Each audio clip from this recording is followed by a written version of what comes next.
when you overinvest in the customer avatar and really dial into who your users are, then you go do keyword research. And I mean, really deep keyword research, like really spend enough time on it where you set your content strategy for the whole year. You know exactly what people are searching for and exactly where they're searching for it. When you do those two things and you overinvest in them, no one ever does it because it feels like you're not working on your business and it takes a lot of time. But every decision from there becomes easier, right? Because you know exactly who you're targeting and you know exactly what they're searching for. And you don't end up making a bunch of rash decisions. I just know too many small business owners and people with small teams, and they go for like the shower thought methodology. Like they wake up in the morning, they take a shower, and they're like, I have an idea. And they just like run to their laptop and do it. And it's just not a smart way to do things. Welcome to the Home Service Expert, where each week, Tommy chats with world-class entrepreneurs and experts in various fields like marketing, sales, hiring, and leadership to find out what's really behind their success in business. Now, your host, the Home Service Millionaire, Tommy Mello. Welcome back to the Home Service Expert. My name's Tommy Mello, and today I have Tommy Griffith with me. He is focused on SEO, content marketing, and automation. And he is the most qualified guy I've ever had on the podcast. Today is going to be really fun. He owns a company called ClickMinded, and he's the founder from 2017, and he's still doing that. He was the SEO manager at Airbnb. He was the SEO manager at PayPal, brand new paid search manager, and Formosa Medical Travel co-founder. So projected 2019 revenue of $490,000 for 10 hours work per week. So I think he's read the 4-hour work week. He's taken the lead in managing SEO for two businesses in critical industries, Airbnb and PayPal. I'm sure everybody's heard of those. This is monster. And he's actually has over a decade of experience in SEO, which has made him respected in the field. So Tommy, it's a great name and I'm excited to have you on. You know, it is a great name. That's my angle right there. We got to hold down our Tommy roots. You know what I mean? Yeah. It's funny. I got into an Uber the other day. Has this ever happened to you? I got into an Uber the other day and the guy looks at me. I'm 33 years old. And the guy looked at me and he was like, so how long are you going to keep going by the name Tommy? And I was like, what the hell, man? Do people ever like give you crap for going by Tommy? No, you know, my dad is Tom. My real name is Thomas. And Tommy it's just stuck with me. And, there's Tommy Hilfiger, there's Tommy Boy. There's some good Tommies out there. Exactly. There's some good Tommies out there. So we're on the same path. I like it. Yeah, man, I'll tell you, you've got quite the impressive resume here. They told me, Gianni helps me get people on. And I've done a lot of research and kind of tell him who I'd like to get. And then he said, hey, look, Tommy Griffith said he'd come on. And that's monster. How do you even land in that role of a PayPal or an Airbnb? Yeah, so it's been quite a ride. I think my start in internet marketing started exactly what you said earlier with the 4-hour work week. I graduated with a finance degree right when the banks were crashing, the height of 2008. Didn't know what to do. Read the 4-hour work week in a hammock, and kind of going through different product ideas. And sort of thinking through things. One of the things Tim Ferriss recommends in that book, he says, he really likes informational products because they're more difficult to copy than physical products. If you create a great physical product, it inevitably gets duplicated overseas or something like that. And so I was scheming through like different ideas. One of the things he says is like, what's a body of knowledge you have that other people might not have that might be valuable? And I had this really weird, dorky experience in college. I started a fraternity with a couple of friends of mine. It kind of started off as a joke. And then by the time I graduated, there was like 100 guys in it. And so I'm reading for our work week, and I used the Google AdWords Keyword Planner to look at search volume back in 2008. And it turns out 1,500 people a month were searching for how to start a fraternity. And so, wow. Yeah. And so I wrote this really dorky 60-page ebook on how to start a fraternity and started to figure out like, okay, how do I get this to the top of Google for that term? I figured out SEO, got it to the top. I started selling the book for $10. Nobody bought it. I dropped the price to $5. Nobody bought it. And then I increased the price to $47. and 250 people ended up buying it. And so that was kind of my like introduction to internet marketing. I got really into internet marketing, tried to start a business with a friend of mine that failed miserably. We borrowed a bunch of money from family and friends, worked on it for a year, and it was absolutely disastrous. I did everything wrong you could possibly imagine, and kind of came home, tail between my legs, didn't know what to do, asked mom and dad for like space on the couch again. We're like super miserable. And it ended up just being right place, right time. PayPal was hiring an SEO manager for emerging markets. I ended up moving out to the San Francisco Bay Area. And that was like the next phase of my career. I did 2 years managing SEO at PayPal, 4 years managing SEO at Airbnb. And it was just kind of this weird experience. I tried to start a business with a friend of mine. I failed miserably. Like I was running out of money, didn't know what to do. And then 1 month later, I was managing SEO for one of the biggest sites in the world. So it was kind of nuts. That's crazy, man. So what is it that you did there? I'll geek out with you for a minute. Was it that you guys just obviously focused on really good links? Is that the priority, as like guest blogging, or what was like the day-to-day?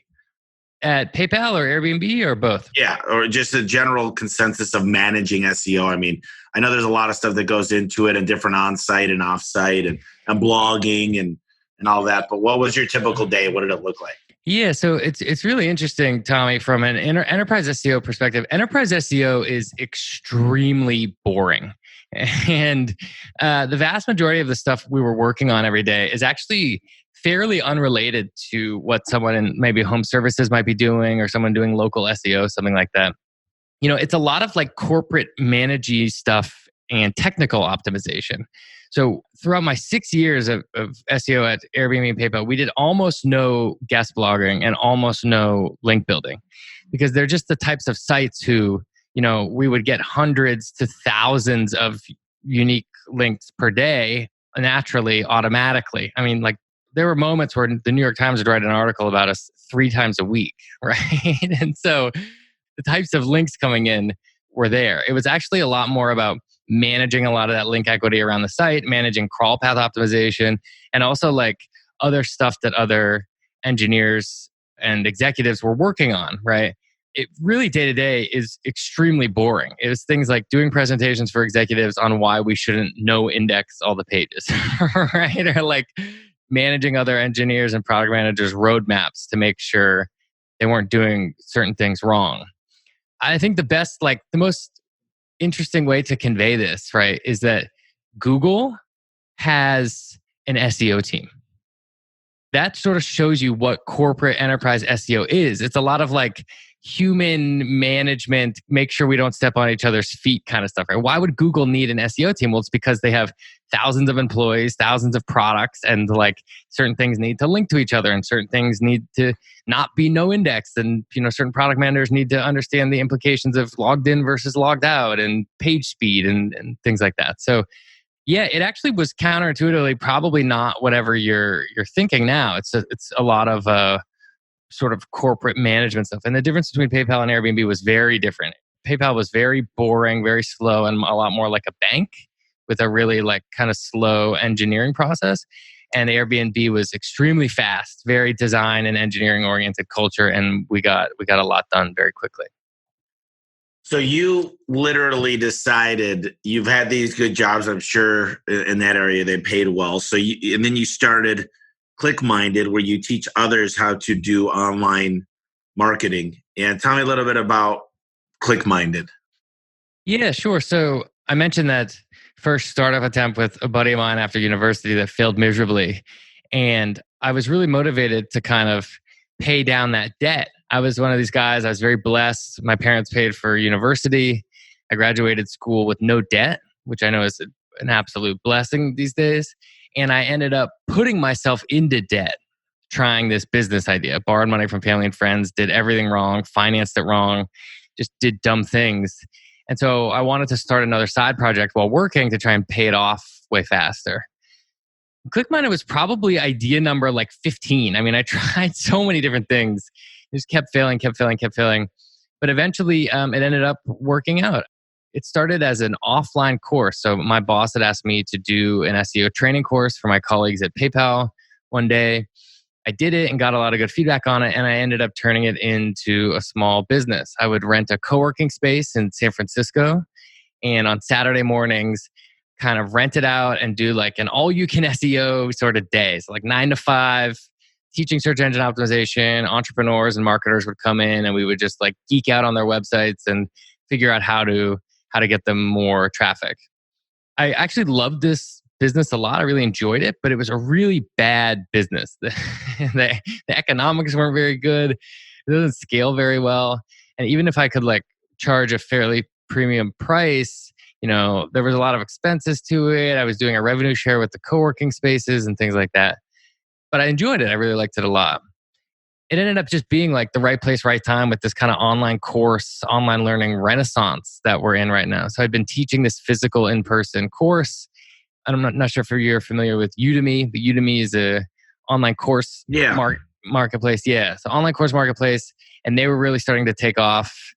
And I ended up taking this offline course, I was physically teaching SEO, putting it online. And it was just a side project at first. And started to really grow and grow and grow and grow. And yeah, I eventually moved over to Airbnb and actually used my own product for my own team. So anyone who joined the SEO team, part of the growth team at Airbnb, the designers and engineers and data scientists that joined my team, I would take them through the course. So 6-hour like HD video course on how search engine optimization works. And it was just this dorky little side project of mine that ended up growing and growing. And after 3 years, it eclipsed my salary. And then 2 years ago, just left Airbnb to go full time on it. Since then, we've expanded to 7 different courses. We have a number of instructors and cheat sheets and SOPs and checklists for entrepreneurs and marketers now. Awesome. So how important would you say, obviously, to home service? You've got Home Advisor, you've got Angie's List, Craigslist, where people post. Some people are starting to do Facebook, but in my opinion, I think Google's by far the most important, especially now you've got the Google Guarantee, you've got the 3-pack, and then you've got your organic. So there's a lot going on there. Tell me a little bit about these courses and what you teach and what you believe is important. Yeah, sure. I mean, the local SEO game, it's super important to be thinking about this. There's other ones as well, right? I'm not sure how much you focus on maybe Thumbtack or Yelp or things like that, but all of these are options for you for sure. Most people, most of the time, should probably be everywhere. Like at least get basic profiles up on all these things. Make sure your Google My Business listing is fully in place and all that, along with every other major marketplace where you are. But one of the other things too, I think that a lot of people that don't do this stuff every day don't think about is I'm a huge proponent of, even if don't want to invest the time, money, or effort into search engine optimization, I'm a huge proponent of actually going through the steps of doing keyword research. So for anyone who not at all familiar with this, the basic idea is we can use a bunch of third-party tools to figure out search volume, right? And this is actually incredibly valuable regardless of whether or not you want to roll out an internet marketing strategy. So the basic idea is like you can use a tool that'll tell you how many people are searching for painters, Santa Fe, New Mexico, and HVAC specialists, right, Chesapeake Bay, Virginia, and roofers, Boston, Massachusetts. Right, you can get the total search volumes for all these terms, and it's a really good proxy for demand. Right, it's a really good way to size up how, like, kind of overlay demand on a map, and you can start to see, wow, there's actually a lot of demand for this particular type of service in that particular city. And what that can do is, even if you decide, like, I don't want to invest in SEO, it can give you a really good roadmap for what next service should you start offering, or what should you double down on, or should you move, or should you open up your second or third branch in a certain city. I mean, look, major companies use this data all the time. It's fascinating. Like HTC used search volume data to pick the next color of one of the phones they offer. Google can use search data to figure out when flus are going to break out because people are typing in symptoms, right? These are like proxies for human behavior. And so I think it's very advantageous for anyone listening, if they're running a home services business, they haven't thought about this, using search volume data to quantitatively figure out like what your next service should be, or where demand is a really good way to sort of figure out like the next phase of your business and how you're going to grow. Yeah, that's pretty powerful stuff. It's crazy what garage door repair and then the city name. I mean, it goes for over $70 a click. And Really? oh yeah, garage doors is more competitive than HVAC. It's nuts. And I had a guy in town. This is crazy. He's still around, but I won't go into names. But he set up a what the heck is it called? It's a router, but it's a it would change the location. He was doing click fraud on our account, and it's really driving up our account thousands of dollars. And it's like, now you got guys, and I won't say I'm not guilty of taking advantage of some of the systems out there. Like, it's pretty easy to make GMBs. I mean, and they have multiple GMBs. And everybody, it's like, if you don't do it, it's kind of hard to be. But what we used to do is just use our technicians' houses back in the day, and kind of those were GMBs. I mean, that's where they stored all their stuff. They had a work truck there. So we kind of play a little gray, if you will. And now I just feel like what we really focus on is we've got a great tool to help us get reviews. We use a thing called Bird Eye.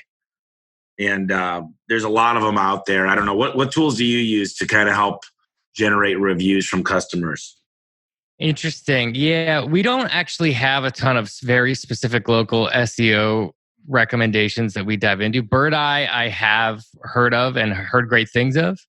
But in terms of like soliciting reviews for local SEO, we don't have a specific recommendation yet. That's a great idea that we should definitely pick our favorite for sure.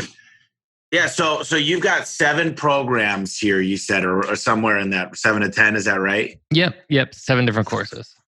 So is it just like one course is all about where to find citations and study your competitors, or like how to do on-site SEO, or do you recommend WordPress only, or what?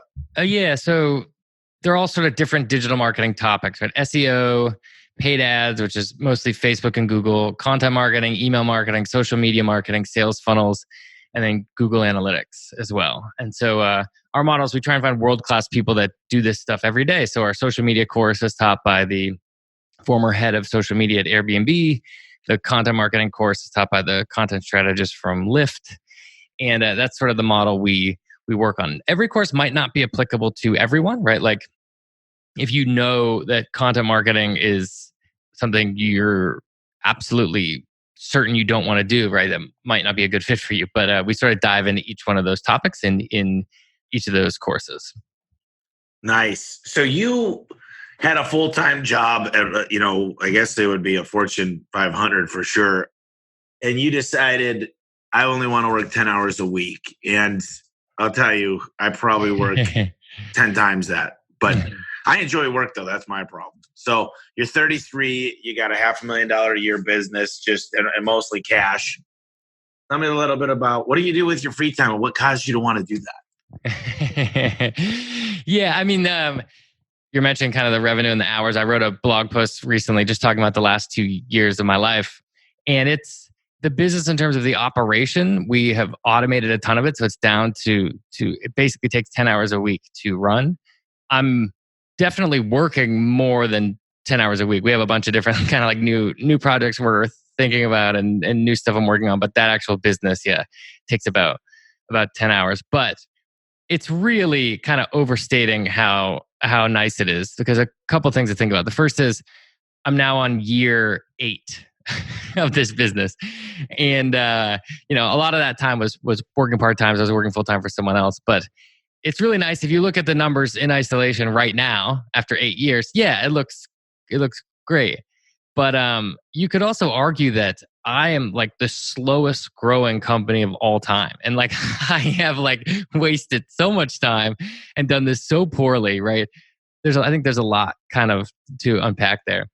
The other thing too, and I wrote about this in the post, is after my 3rd year in the business, so the side project had eclipsed my salary.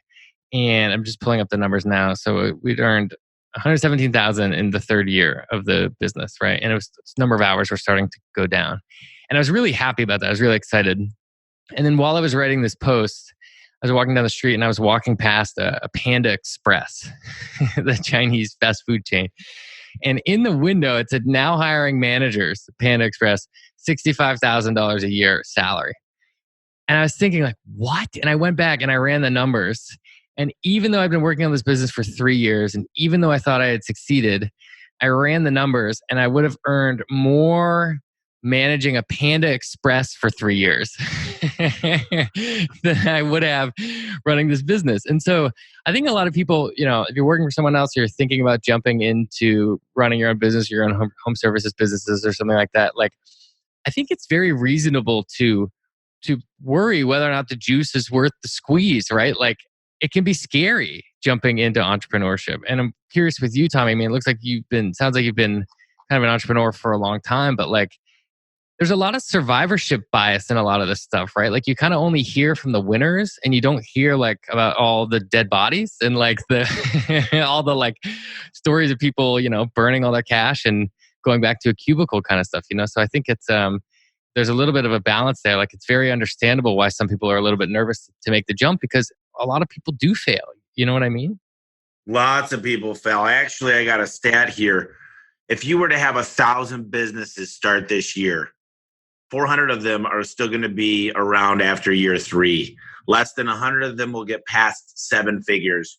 Only 8 of them will get to 8 figures, and nearly all of them have closed shop at year 5. So the fact is, wow. Listen, I coach a lot of people, and what I've learned is it's really difficult to get to this size. You've actually got the hardest part is hiring your first few employees and actually getting people to kind of turning them into leaders and teaching them, here's a story is people say, what if I train somebody and they leave and they steal all my stuff? Well, the other side of that is, what if I train somebody and they stay? So there is a lot of nightmares, Tommy. I got to tell you, I mean, I hear them all the time, and it's just like these people. I had a guy call the other day and he said, Tommy, I've got 6 landscaping crews, 3 people in a crew. He said, so I've got 18 employees. He goes, I work, my relationships are suffering. And he goes, I'm not making shit. He goes, I'm really not making good money at all. And I said, so you got about 20 employees. You're working crazy hours. You've got your own business, but it's not profitable. I said, man. And I gave him some feedback. I think that the smartest thing to do for almost every role in a company is to put them on performance pay. Mm-hmm. So minimum wage plus performance pay, or like my managers make around 40,000 plus. Most of them are making 250% bonuses. So 250%, they're making, 140, 150 grand. But look, they earn every dime of it. And to get that kind of behavior with your people, I mean, everything from CSRs to dispatchers, I mean, to really get those qualities out of them, you have to compensate them, and you got to do other things too. Culture is a big thing. I mean, how important was culture at Airbnb for you? Yeah, night and day. And that was one of the toughest parts too. I know a lot of people, like, if you're working a job you don't like and you're like listening to the show thinking about jumping to do your own thing, a lot of people, though, the kind of decision tree they have, like the decision matrix, is the big factor is like they hate their job. Their job sucks, right? The problem at Airbnb was I really liked my job. It's a good problem, I guess, right? But yeah, I mean, and a lot of that, like a lot of the tech companies, they're doing that, right? They're kind of these, like, they really pride themselves on the culture, and Airbnb was no exception. It was, just a cool place to be that was growing pretty wildly. I mean, the first week I joined, we were subpoenaed by the state of New York for our data. And then the last week I was there, I worked on a Super Bowl commercial, and Beyonce had stayed in an Airbnb, right? Like, it was just kind of like a crazy time to be there, right? The business doubled every year I was there, 4 years in a row. I joined with 100-something employees, and by the time I left, it was like 2,000-something. And none of my friends had heard of it when I joined. Everyone had heard of it when I left, kind of thing. And on top of that, it was just all the classic, like, tech company stuff, like breakfast, lunch, and dinner, beanbag chairs and the MacBooks, like that kind of nerdy stuff. So the culture was huge for them. Everyone travels. They give everyone Airbnb credit every 3 months, and everyone has to use it and stay in Airbnbs and keep using the product and improving it and stuff like that. And it's a ton of fun. But yeah, it attracts top performers, and surprise, surprise, everyone's working 60 hours a week as well. And it turns out breakfast, lunch, and dinner is there so that you don't leave the office, right? So there's kind of a double-edged sword to it, and a lot of burnout as well. So it was great, and but every company and culture is going to be a little bit different. Like smaller local businesses and home service businesses, it makes absolutely no sense to have a culture like that, right? Like it'll really just kind of depend on who you're catering to. But curious with you, like, either with the home service expert business or lead geeks or anything like that? Like, do you guys focus on that stuff a lot, on the culture and how to retain people and all that? Yeah, we've got over 200 people here day one, and we do a lot here too. I mean, we got employee of the month. We try to get at least one catered meal a week for the employees, and I call them my coworkers because they are my coworkers. We do fun things like gift cards every week. We do most improved. We've got the management team once a month where we go off site, whether it's bowling or Top Golf or somewhere, to kind of bond and just talk about ideas for the future. I always say we build leaders within the company because we've got these checklists that people come in and they present to us. So all my direct reports present to me once a week, and they tell me their ideas, how well they did last week, what would they rate what they've got done 1 out of 10. And if I agree with it, usually it's based on key performance indicators. But it's crazy that a culture could exist within a home service. I mean, we don't think of it like the Googles and the Facebooks and the Yelps and all these things, but I've gone to Yelp. I spent a lot of time. My friend worked at Yelp for a long time in San Francisco, so I used to go there quite a bit. And they served beer there. It was a cool place to just kind of hang out, and they've had video games and ping pong. And so we've got ping pong here. We've got pinball machines. We've got Golden Tee. We've got arcade games. The guys always play NBA Jam. It's this old game. And nice. We just have fun. That's the thing, is people don't mind coming into work, and we're on course to do around 40 million. I'd like to get this business to a couple $100 million in garage doors. And then Lead Geeks is a whole other thing, as well as Home Service Expert and Home Service Millionaire, my book. That stuff is just because I enjoy doing it. And I love lead gen because lead gen scales.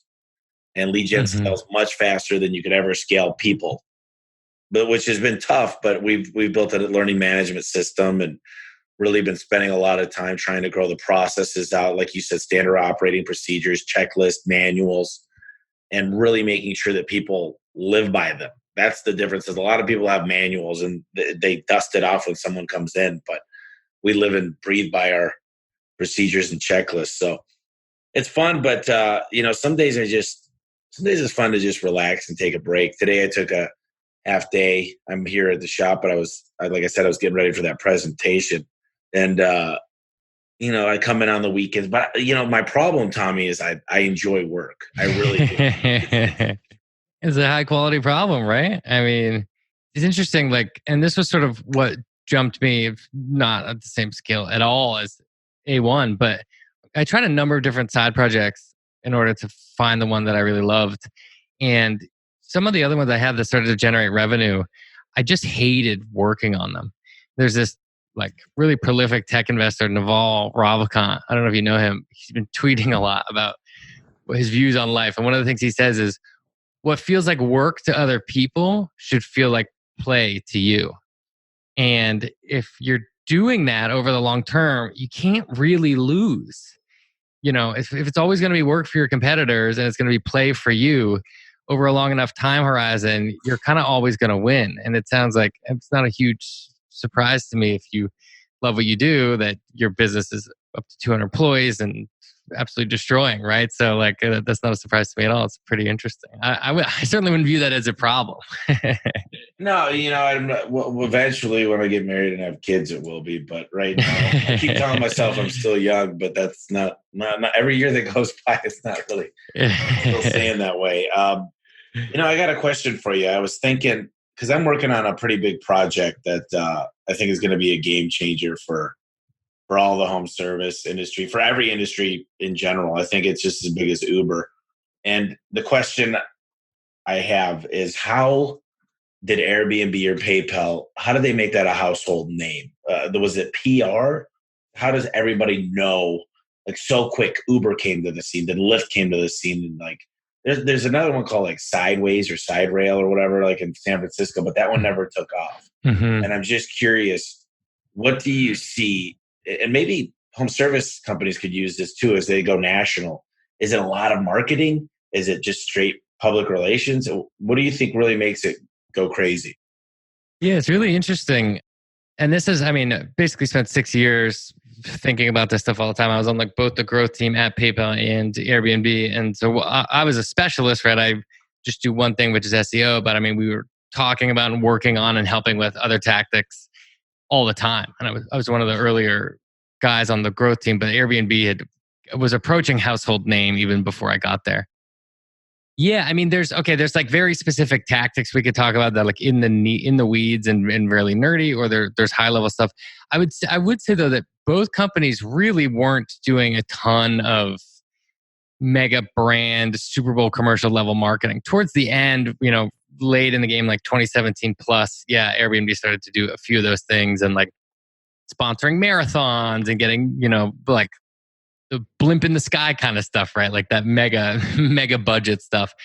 But in the early days, a lot of it was just kind of person to person virality, word of mouth virality.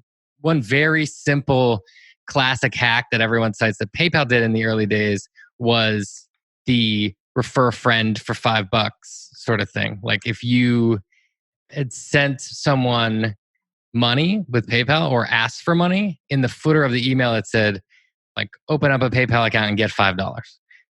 And like you get $5 and your friend gets $5, that kind of thing. And that's like what Dropbox did. Mm-hmm. Yeah, exactly. Exact same thing as Dropbox. The key though was that this was like 1998. And so that really worked. Yeah. The Dropbox refer a friend and get 1 gigabyte or whatever it was is the like cleaner, more modern version of it. It was really well done. But yeah, PayPal was one of the early ones to do this, and that worked really well. For Airbnb, it was interesting because the big thing they did, and they came out of a startup accelerator called Y Combinator, and Paul Graham, the guy who founded it, wrote all about what they did in the early days that made it blow up. And the founders, it's like a legend now that they talk about all the time, but the founders were really having a tough time getting it going. And one of the things they found was that all of their initial users were in New York, and then B, all the listings that had a really nice photography were performing way better. So what they ended up doing was they flew to New York. They emailed all their hosts in New York, and they said, and this would have been back in like 2009 or 2010. And they said, hey, we'd like to offer you free professional photography for your listing. Do you want it? And everyone that said yes. They flew to New York, and they themselves, the founders, were the professional photographers. They went into their users' houses and they took a bunch of photos, and they made all the listings way better. And they just concentrated on this one city. And they started talking about how a couple of things there. First of all, that doesn't scale at all. But Paul Graham, the guy who started Y Combinator, he wrote this post called "Do Things That Don't Scale." And the basic idea is that, if you focus on like a small number of users, make them super happy and like really dial it in and figure it out, you end up finding a way to make it scale, right? Like now they have, 1,000 or 2,000 professional photographers all over the world, and they let all their hosts take free photography, but they needed to sort of figure it out first, right? The other piece of it too is that they just focused on that one city, and it turns out like all these people were visiting New York all the time. They stayed in an Airbnb. It was such a weird, unique experience that they loved it. And then they went back to wherever they were from, and they started spreading it via word of mouth. So they picked this just one location because the product was inherently viral, right? And so it turns out that like every one user that joins Airbnb ends up eventually referring 2 friends within 1 year. And that's just like the magic. That's like the magic formula, right? So it's just focusing on that one city where everyone was going to, and then they would go back to wherever they were from and sort of spread the word like a disease, like a benign disease, right? And so yeah, I think that would be kind of the 2 of the sort of tech focused pieces of feedback is like word of mouth, like finding reasonable ways to get your current customers to vouch for you, and then doing things that don't scale in order to dial in like your offering and make sure that your users are absolutely obsessed with whatever your product or your service is. I love that stuff. It's just thinking outside of the box. And I like what you said is like they went there, they got their hands dirty, and sometimes it's just a catalyst that gets the business going. And man, I was out there in 2010 with my old digital camera doing testimonial videos and posted them on YouTube. I still have them. The good news is they're not professional, and they're real. Right. I mean, people say that now. They're like, don't make them professional. Just use your phone. Get real ones, though. And, it's pretty interesting because right now we're working on a project that I think is going to be pretty cool for home service businesses. And I don't know if I'm going to make it available or not, but what we're doing is we're building an API. We're talking to the developers at Bird Eye, and we're having them develop some more integrations kind of hire qualified into Service Titan, which is our CRM. And then what we're doing is we're created a point system for our technicians. Every time they get a video testimonial, every time they get a picture, every time they put a sign, every time they get a Facebook, and it tracks Facebook, Yelp, Google, Nextdoor. It tracks every one of the review sites, BBB. And any ones they don't track, we're building it so it tracks it. So all the technicians gets a point system, and it's divided into 3 things. And I'd love to hear your take on this because it sounds really interesting. Well, we're just kind of shooting from the hip here, but the points. So let's just say take an odd number, you got 9 points. So you split them into 3. You got 3 points to use here, which is cash. Each point equals $5. So you get $15. The other 3 points you could use for swag. So it's A1 Garage Door swag. You can buy hats, coffee mugs. You can buy socks, underwear. It's all A1. Your whole family's going to be wearing A1 stuff. I'm actually doing a contest right now. And then the third way is you actually get to go on an outing with your group. So we've got all the guys split up into 6 guys in each group. And they could go bowling. If each guy's got, let's say, $25 and there's 6 of them, they got a couple $100 there to go, well, $150 to go out with that night. But it adds up to be a lot of points. But here's the cool thing. The most they can make on a job is $20. And that's by having the customer do everything. And if they do everything, I figured out if I was to max out, I'll be spending right around $90,000 a month, but I'll end up getting over 40,000 reviews and videos online a month. So, I think it's a fair value, but that's just what we're working on. That's very interesting. Yeah, this is going to be the next phase of it is, scaling reviews, making sure they're as authentic as possible. That's going to be the next battleground. I really, really like that move. I think it's worth it to take a bunch of different shots at this kind of space, especially given your background and like what you've been working on. Well, before and after, interesting. The people are visual. They love to see this stuff. So what I recommend is everybody listening out there, get some pictures of the before and after of the hot water heater and tag what you got to do. Put it on your business page, share it to your local, share it to your personal Facebook page, and then tag that customer if you can find them online. And you should be able to find them because you got their email.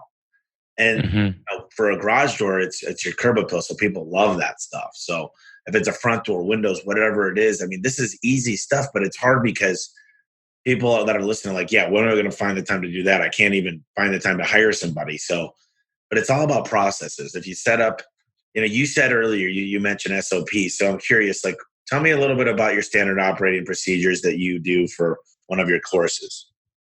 Yeah, so we're so obsessed with SOPs. We actually created a product called the SOP Library. We have all these digital marketing SOPs. We were using them for ourselves, and we turned around and said, hey, users, we have more than 10,000 businesses and marketers and entrepreneurs that use our stuff. And we said, hey, do you guys want this? And they said, yes.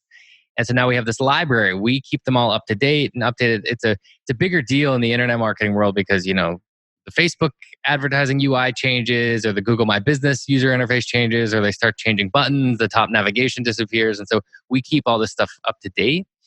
And we have this SOP library. It's like 75 different SOPs. We add a few every month. And we just started to use it for ourselves. Some of them are as short as 3 pages and some of them are 50 pages. They can be as simple as how to add a conversion event in Google Analytics all the way to how to run a guest blogging focused link building campaign for a particular topic, right? And we're obsessed with them. The entire business is run on them. The basic formula we say is if you ever have to do something twice, write an SOP for it, right? So if you ever have one task that gets duplicated, it'll probably, in all likelihood, someone else will need it at some point. So just make an SOP for it. And it's cool as an entrepreneur, as a business owner, like the basic idea, like many things, is you do it first, right? Like you set the example for the team. And so I wrote all the initial SOPs, and then I wrote, the key is I wrote an SOP on how to write SOPs and then give that to the team, and then they take it off from there. So I think that's the key to making it scale. I'm not curious how you do it with your business, but my team now writes all the SOPs for themselves. And that to me has been the key because that was a huge bottleneck before then. Yeah. SOPs, I live on whiteboards. And that's the first thing. Like I got a whiteboard in my kitchen. I got one in my office. I got one in every room in this whole office. And it's a huge building. And what I do is when I spend time to create, I have this phrase, and you've probably heard of it. People do what you inspect, not what you expect. Oh, And interesting. so I spend a lot of time figuring out how to keep score. I keep score of everything, and I keep score of my top 5 KPIs per role in the company. I mean, from everything from recruiting to, I got a guy named Bruce that puts out all the fires because, when we're servicing over 5,000 houses a month, someone's going to be upset. Someone was late. Someone left the carpet dirty. Something happened. So we really tend to, as much as I spend time building these analytical tools, I spend more time figuring out, how am I going to keep track of this? How am I going to know without spending a year in Excel building pivot tables, what's going on? So, everything I do now, I spend just as much time figuring out how I'm going to monitor this behavior. So, for example, like stickers in the garage door, we actually work with ServiceTitan to develop the code. So when they take a picture in their checklist, they can't upload it. It has to be a new picture. So before they were uploading old ones. So the guys figure out how to break things all the time. So I try to always break things myself. And if we figure out how to break it, but I got some smart guys, man. My guys figure out how to break everything. That's awesome. So good to hear. That's really cool. Yeah, man. This is cool because I just think that the lifeblood of every company is marketing. I really believe that's my passion, is marketing and lead generation and getting in front of customers. And I give my guys, so I have tracking numbers for every one of my technicians on their business cards. So when they hand them out, it still goes to the office, but they get $50 if that job gets ran. So how cool is that? I've got all these guys. I've got 100 technicians out there handing their business cards out at gas stations, at restaurants, to friends, neighbors, family. And they make money in the process. I mean, I think it's the coolest thing to actually build your staff into little marketers, and I teach these guys how to post on their Facebook wall and use that phone number. And, some of these guys are making $300 to $500 a week extra. That's great. That's amazing. That's really cool. Fun stuff. So what else? So you teach social media. Tell me a little bit about social media, because I think that's one of the untapped resources that us home service guys and gals don't really take advantage of. Yeah, it's interesting. Well, actually, one of the things we recommend in the course is that you really should evaluate whether or not every channel is right for you. And if a lot of your guys aren't taking advantage of social media, I'm actually not fully convinced everyone should be on it, right? Like some types of businesses are much better with really strong searcher intent, like someone Googling HVAC specialist Detroit or whatever it is. Whereas a lot of social media can be used for things after the fact. Like it can be used, it's not necessarily a great channel for some industries for sales, but it can be a really good channel for people in the bottom of the funnel or retention or soliciting reviews, like you just said. So even if you're in a business where social might not be good for initial sales, like you said before, your customers are almost always findable on these social networks. So soliciting positive reviews from them, getting before and after photos, getting referrals from them, these kinds of things can be really, really helpful from a social media perspective. But I do think it's worthwhile to figure out who your customer avatar is and figure out where you want to be, right? If, just because a new social network appears, it doesn't mean you need to show up on it. If you're an HVAC specialist in Detroit, just because Snapchat appears, which is, 15 to 25-year-olds in Los Angeles, it doesn't mean you have to set up an account right away. You know what I mean? Yeah, and I think that's like where you just get overloaded and you need to pick one. And I think it says in the book Traction, as he says, there's a lot of channels out there, but focus on one. And I focus on Google, but I do like to build automation that kind of like, are you familiar with Hootsuite? Yeah, for sure. Yeah. I mean, there's like a million of these different ones, but you just figure out how to work smarter, not harder. And it's important to be, I think, in certain ones, but a lot of people come to me and they say, hey, man, I'm really working on this Facebook thing. And I'm like, wait a minute, you don't even have the Google Analytics tool on your website. It doesn't load fast. It's not mobile friendly. You don't have the mega tags right. Like, let's focus on this first. Let's get you some reviews. Right. Let's call your past customers up and tell them to get you some reviews. Let's get you a YouTube channel. Just put some videos on your website to get people to interact with it. It's like, oh my gosh, man. It's tough for me when I just think in the home service space, for the most part, you should be focused on Google. And therefore, you'll end up good on Bing. And yeah, if you got somebody at your office, I always like, I think girls are really good at social media. I don't know why, but they spend more time, I think, overall than men. But I'm not going to lie, I'm on there a little bit myself. But the fact is, sometimes people could geek out on there and just let them do it. If you got a 5-person at your office, just pay one of them to do it and say, look, go have fun with it. Mm-hmm. But Yeah. it's tough, man. You mentioned Yelp. I got to tell you, my overall impression of Yelp, they just switched to 10 ads they show paid before they show anything organic. 10. Really? Wow. They had their worst earnings ever in Q2. And so what do? They went from 5 paid ads to 10. Yikes. It's like, it's almost reminds me of Service Magic when they had to switch to Home Advisor because they got such a bad name. And Yelp's new algorithm, they literally filter. And trust me, I'm a Yelp proponent. I made a lot of money with Yelp. And I said, they got to be a Yelper. They got to have their Facebook account attached. They've got to be around for more than a year. And they've got to be logging in regularly from their cell phone, and it will stick. But I've been having a hard time, man. What is your take on Yelp?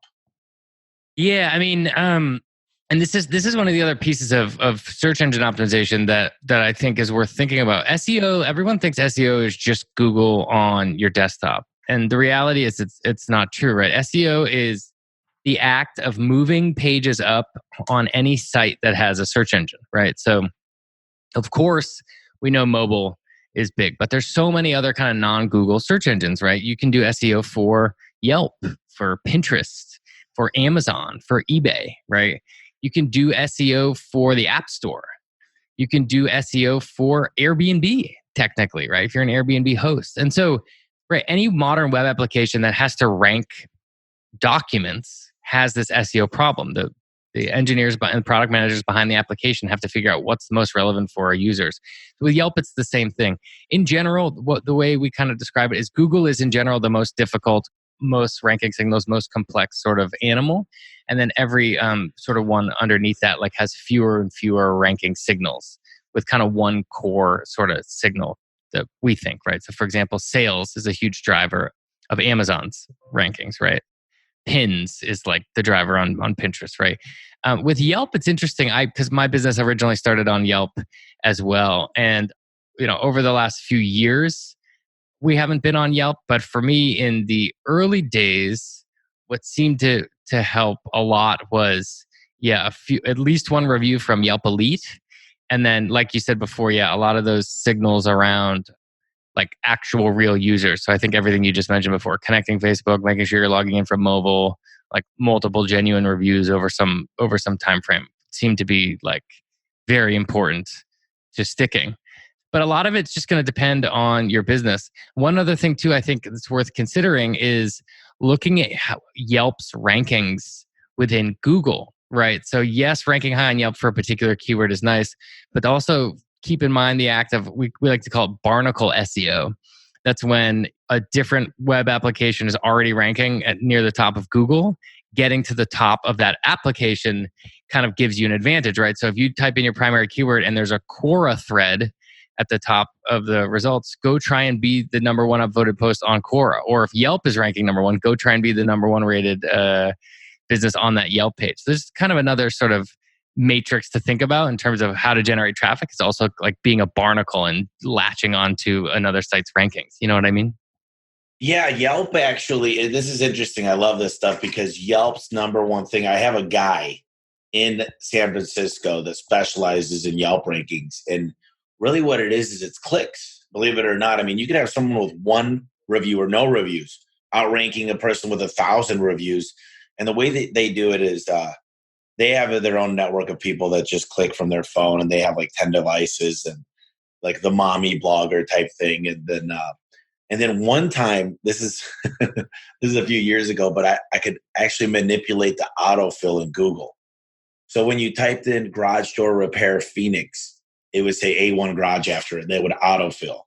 So then all my listings would show up, my citation sites, my thumbtack, my Judy's book, my, all the different ones. And right. It really wasn't really black hat. That was just getting searches to, like the autofills, but it's not easy to manipulate now. And you're right. Yeah.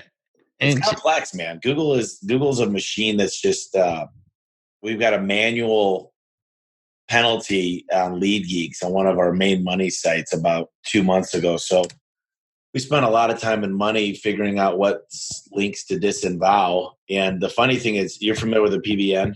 Yep, very familiar. PBNs pretty much are useless now. And I'm sitting here with 1,000 of these good sites that are rebuilt, and they've got good trust flow and citation flow, and they're all good sites. And I'm like, Dustin, my partner, is working on moving them right now. But I'm like, man, it's like they catch on very, very quickly. Yeah, for sure. That's the cat and mouse game that Google is, for sure. No doubt about it. And I'm not saying black hat. I'm just saying, I guess you got to kind of just, what's nice about getting Bird Eye set up and what's nice about my business is this, it's the size now where the reviews come naturally, the testimonials come naturally, and it's just getting in front of some of the bad stuff. And yeah, it's fun.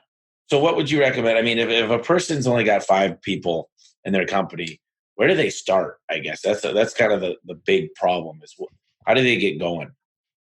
Yeah, I mean, I think the big thing for us is we really recommend making sure to focus on your keyword research and your customer avatar first, because all of your decisions flow from this, right? We had this moment where I didn't care about this, and a lot of entrepreneurs, they hate doing it because when you're working on creating your customer avatars, it feels like you're not growing your business, right? It feels like you're not doing work. And it sucks and it's hard and no one does it. And I understand why, because I didn't want to do it either. But what happens is when you figure out who your customers are, and the way we did it was these really long, brutal interviews. We'd get on the phone with customers and long interviews. Who are you? What kind of education you have? What's your salary? Are you married? Where do you live? What do you do on weekends? What are you motivated by at work? Like really intimate, personal questions. And we started to find who exactly our customer avatars were. And I mean detailed, like name, age, income, hopes. Yeah, male, female, even ethnicity a lot of the time. Ethnicity, hope, wants, dreams, and it's interesting. So like at ClickMinded, we focus on entrepreneurs, in-house marketers, and consultants or agencies. And I thought that, of all the users using our product, I thought that the majority of people were, for example, agency owners, I thought they were using us to increase sales. They wanted to learn more digital marketing, maybe sell more services and increase their sales. And, towards the end of one of these interviews I did, we did probably 40 or 50 customer interviews. Towards the end of one of these interviews, this guy started to say, yeah, the reason why I use you guys to train up my team, and it's because I want to spend more time with my son. And, I don't want to be all like, have a hallmark moment here, but it was really interesting because I thought we were trying to increase the guy's sales. And the reality was we were selling time. We were giving him his time back. Right. And so like when you overinvest in the customer avatar and really dial into who your users are, then you go do keyword research. And I mean, really deep keyword research, like really spend enough time on it where you set your content strategy for the whole year. You know exactly what people are searching for and exactly where they're searching for it. When you do those two things and you overinvest in them, no one ever does it because it feels like you're not working on your business and it takes a lot of time. But every decision from there becomes easier, right? Because you know exactly who you're targeting and you know exactly what they're searching for. And you don't end up making a bunch of rash decisions. I just know too many small business owners and people with small teams, and they go for like the shower thought methodology. Like they wake up in the morning, they take a shower, and they're like, I have an idea. And they just like run to their laptop and do it. And it's just not a smart way to do things, right? Like dialing in your customer avatar, dialing in the search volume, and then setting a content strategy or a digital marketing strategy based on that for the entire year is a much more efficient way to go about it. And I'd even add another layer to that I don't think most people are thinking about is I know we track with the phone call, the job type, the search term, all the way down from the search term to the revenue. So even though something gets a lot of searches like garage door remote controls, we're not making a good profit on that. And the funny thing is I'm involved in a lot of different marketing, and I've got paid for performance deals. And part of my paid for performance deal with one of the companies was I got to spend money on their PPC team. And I've already doing my own. So I gave them one city and said, give it a shot. And they gave me 4 times the amount of leads that I was getting before. The problem was they weren't turning into money. So a lot of times we could be fooled as small business owners and says, look, I got you 50 phone calls. Well, guess what? Those phone calls are crap. So really analyzing it and making sure you're making profits on it, because look, people search different things all the time that don't turn into money. So I feel like one of the things to look at is there's really a lot of smart companies out there. So if someone's bidding a lot on a word and they're in the exact same industry you are, chances are that might be a good place to start on where you're going to try to do the SEO side. And in the beginning, if you want to make money quick, like go long-tailed, like garage door repair, Sun Lakes. The longer it is, the easier it is to rank. But that's all good stuff. And it's I agree with you. You've got to do your homework. And there's companies out there that you can give your whole customer list to. I use a company called Gannett, and they literally told me like 72% were women of my list. I think the husbands put the women's names sometimes too, but it showed me their average income, showed me all these analytical tools and where I was getting the most jobs from. So it really is, sometimes you could actually hire a company for pretty affordable. They want to get some of your business, but they'll do it and say, look, they'll do that for free. They'll analyze your avatar. And then from there, at least you know what you're trying to advertise to. And it's tough though. I tell you what, garage doors or, HVAC, plumbing, electrical, roofing. I don't know. A lot of times people think, well, it's the guy that might make the decision, but a lot of times it's the woman because she's at home earlier or maybe leaves for work later, Right. Interesting. That's really cool. So let me ask you this, brother. If you had to give me 3 books right now, what would they be? Three game changers for you. Ooh, interesting.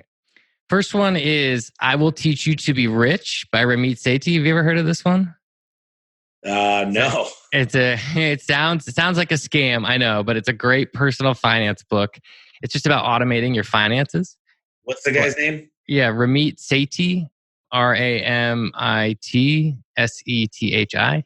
And the site is iwillteachyoutoberich.com. It's an amazing story. I've been reading him since college. He basically had a personal finance blog that he turned into a New York Times bestseller. And now he's got all kinds of different courses and products and things like that. But it's a really good book just on automating personal finances. I really like this book, Sapiens by Yuval.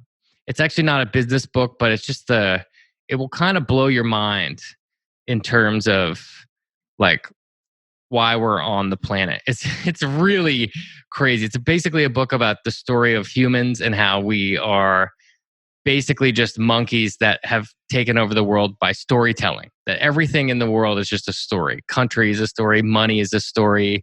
Human relationships are just a story. Like everything around us is us kind of lying to each other and telling stories to each other and our faith in each other, which I think is absolutely fascinating. Not kind of related to internet marketing at all, but absolutely fascinating. And then the third book, I really like Mark Manson's book. I don't know if you read this guy. The Subtle, I don't know if we can swear on your podcast, but giving a fuck, yeah. Yeah, okay. Yeah. I love Mark Manson, and that's a great book as well. So if you get a minute, Tommy, if you like this book, Sapiens, read the book. Have you ever heard of Bold by Peter Diamandis? No. Bold? No. Yeah, what is it? So it explains how there's been revolutions like the Industrial Revolution. And the next one that's happening now is there's what's called linear steps of growth. Mm-hmm. And we've been a civilization that's grown linear, but now we're growing so fast right now. Mm-hmm. That they said the next evolution is the 3D printer. It's changing the game. It's once we get this down, everything changes. Everything. So because now we could actually print in space. We could land on a crater, take the raw materials, and grow like exponentially. So an exponential step. So if I take one step and then I take another one and another one, if I take 15 steps, I'm 15 feet away. But if I take exponential steps, I'm in New York and I live in Phoenix. So right. You're building upon stuff so much faster, but I think you get a good kick out of it if you get a chance to read it. It's not a short book, but it's not too crazy. Interesting. I'm looking at the reviews now. It looks pretty cool. This is definitely up my alley for sure. I'll check this out. I knew it. Tommy like. So one of the things I like to do at the end is just kind of give you an opportunity to speak to the crowd. Maybe one good takeaway, one action item, or whatever you want to say to kind of close us out.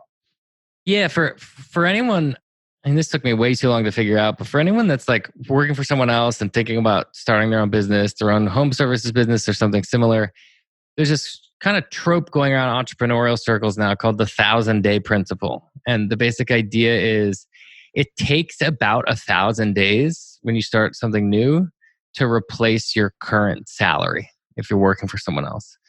And a lot of people don't, they get really depressed when they don't see success right away, especially if you're, using Instagram and reading entrepreneurship stuff all the time. Like, there's a ton of survivorship bias in it. And there's a ton of people that are always killing it. And everyone you see is always the richest, hottest person you've ever seen in your life. And to be honest, it's just mostly BS. And so 100% agree. Yeah. And so I think if you're starting something new, I have really bad news for you. It's a long road. And I wish someone would go back in time and smack me and tell me like, hey man, yeah, this is going to work, but it's going to take a lot longer than you thought. And curious with you, Tommy, like it sounds like, I know you've been on a long journey. Curious about what your trajectory was, but for me, it was about 1,000 days. And for anyone doing the math, that's about 3 years to replace my side project with my full-time income. And then obviously it's growing since then. But I think it's just good to set expectations. Like people's expectations are so crazy when you open Instagram. Like the reality is it's going to be more of a slog than you think. You know what I mean? Dude, you nailed it. That was amazing. I'm looking at my Christmas light business. This is the 3rd year we're going into it. And I'm like, we're actually going to make a really good profit this year. We've got a lot of things figured out. But I went in and I'm like, man, I know how to run a business, but this business was so much different. It was seasonal. You got to hire people. It's hourly versus commissions. There's all these different factors, different types of insurance, vehicle needs. So it's been about the 1,000 days and we're going to make some really good money. So, hey, this is killer, man. I appreciate you coming on. And I just love when we get a kind of just see a different perspective and just think about it. Like a lot of people think you get into the home service business and you're going to be rich. And it's a lot of hard work. And don't let anybody ever tell you anything otherwise. For sure. Yeah, really appreciate it, man. Thanks so much for having me on the show. Thank you, my man. I appreciate it. Hey guys, I really appreciate you tuning into the podcast. I wanted to let you know that my book is available right now on Amazon. It's called The Home Service Millionaire. That's homeservicemillionaire.com. Just go to the website. It'll show you exactly where and how to buy the book. I poured 2 years of knowledge into this book, and I had 12 contributors. Everybody from the COO at Home Advisor to the CEO of Valpak, and of course, Ara, the CEO of Service Titan. It tells you how to have the right mindset and become a millionaire and think like a millionaire. It goes into exactly how to turn on lead generation. Have those phones ringing off the hook for the customers that you want to be calling, where you can make money and get great reviews. It also goes into simple things like how to attract A players. Listen, if you want a great apple pie, you need to buy good apples, and you need to know where to buy those apples. And it also talks about simple things like knowing how to keep the score. You should have your financial check every week. You should know exactly what's coming in and out of your account. You should know when to cut advertising that's not working. And more than anything, you should know how to cut employees that aren't making it for you. Listen, you might have a big heart, but this book is going to show you how to make decisions built on numbers. I hope you pick up the book, and I really appreciate everything. I hope you're having a great day. Tune in next week. Thank you.